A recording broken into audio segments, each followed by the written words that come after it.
ഇന്നത്തെ നമ്മുടെ യാത്ര അമേരിക്കയിലെ ഒരു ഹൈവേ ഓരത്തേക്കാണ്.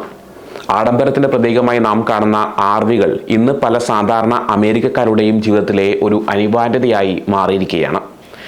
വർദ്ധിച്ചു വരുന്ന ജീവിത ചെലവുകളും വീടിന്റെ വിലയും താങ്ങാൻ കഴിയാതെ വരുമ്പോൾ പലരും ഈ ആർവികളിലേക്ക് ചേക്കേറുന്നു. ഇത് വാൻ ലൈഫ് എന്ന ആഘോഷമല്ല, മറിച്ച് അതിജീവനത്തിന് വേണ്ടിയുള്ള ഒരു പോരാട്ടമാണ്. നമുക്ക് റെയ്നോൾഡ്സ് കുടുംബത്തെ പരിചയപ്പെടാം. 12 വയസ്സുകാരനായ ഡാന്റെയും അമ്മ ആൻഡ്രയെയും 6 വയസ്സുകാരിയായ സഹോദരിയും ഇപ്പോൾ താമസിക്കുന്നത് 175 ചതുരശ്ര അടി വിസ്തീർണമുള്ള ഒരു ആർവിയിലാണ്.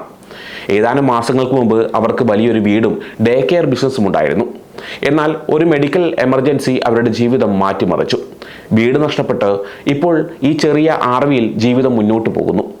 മേശയോ കസരയോ ഇല്ലാത്ത ഈ ജീവിതത്തിൽ ഡാന്റെ തൻ്റെ കട്ടിലിരുന്ന് അമ്മയെ സഹായിക്കുന്നു. പല ദിവസങ്ങളിലും ഇവർക്ക് സൗജന്യമായി പാർക്ക് ചെയ്യാൻ കഴിയുന്ന സ്ഥലങ്ങളിൽ അഭയം തേടേണ്ടി വരുന്നു.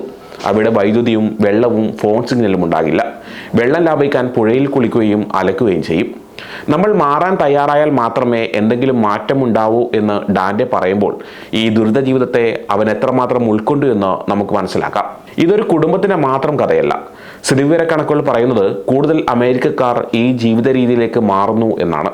വീടുകളുടെ വില താങ്ങാൻ കഴിയാത്തതിനാൽ പല കുടുംബങ്ങളും മറ്റു വഴികൾ തേടുന്നു. ആർവി ഇൻഡസ്ട്രി അസോസിയേഷന്റെ കണക്കനുസരിച്ച് ഏകദേശം 4,86,000 ആളുകൾ ആർവികളിൽ സ്ഥിരമായി താമസിക്കുന്നു. 2021 ഈ എണ്ണം ഇരട്ടിയായി വർദ്ധിച്ചു. ഇതിൽ 1/3 ആളുകൾക്കും കുട്ടികളുണ്ട്. വീടുകളുടെ വില വർദ്ധിച്ചതും സാമ്പത്തിക മാന്ദ്യം ആളുകളെ ഈ തെരഞ്ഞെടുപ്പിലേക്ക് നയിച്ചു. ആർവി ജീവിതം എല്ലാ പ്രശ്നങ്ങൾക്കുമുള്ള പരിഹാരമല്ല. വിനോദത്തിന് വേണ്ടി നിർമ്മിച്ച ഈ വാഹനങ്ങൾ സ്ഥിരമായ താമസത്തിന് അനുയോജ്യമല്ല. വേനൽക്കാലത്ത് എയർ കണ്ടീഷൻ കേടാകുക, പൈപ്പുകൾ പൊട്ടുക തുടങ്ങിയ പ്രശ്നങ്ങൾ സാധാരണമാണ്. കൂടാതെ വായ്പയെടുത്ത് ആർവി വാങ്ങിയവർക്ക് വലിയ സാമ്പത്തിക ബാധ്യതയും ഉണ്ടാകുന്നു.